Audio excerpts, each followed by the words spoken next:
بسم الله الرحمن الرحیم. د جناب رئیس صاحب آیت رهبری او ټولو د ملت درنو استازو ته سلام و احترام او ستاسو په اجازه. جناب رئیس صاحب آیت رهبری زه نن غواړم چې دا د ملت د کور پر حیثیت او پر تېرو کړنو باندې لږ وغږېږو چې موږ څوک یو او څه کوو او د څه لپاره راځو. جناب رئیس صاحب محترم، تاسې په جریان کې یاست.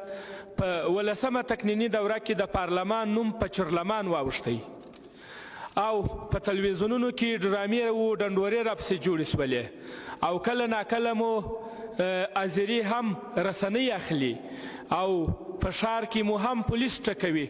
وخت کې چې پولیس مو وټکوي بیا ملت هم خوشحاله وي، ملت هم د پولیسو کورودانۍ وایي چې واقعا تاسې د ولس استازي وټکول او اصلا دا د ولس استازولي نسي کولی.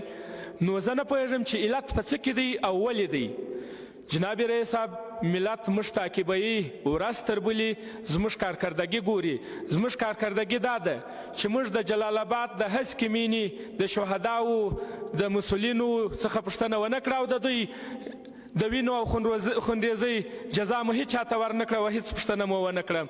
هم چنان داسې په کابل کې د علماو د شورا باندې د پټاو پوښتنه چا ونه کړه. همداسې په کابل کې د واده پر تالار باندې چې انفجار و انتحار وسو د ولس پوښتنه هیڅ چا نه ده کړې. جناب رئیس صاحب محترم، نو په لحاظه ملت زموږ په کړنو آګاه دی، نو یې ځکه زموږ څخه جبهه نیولې ده.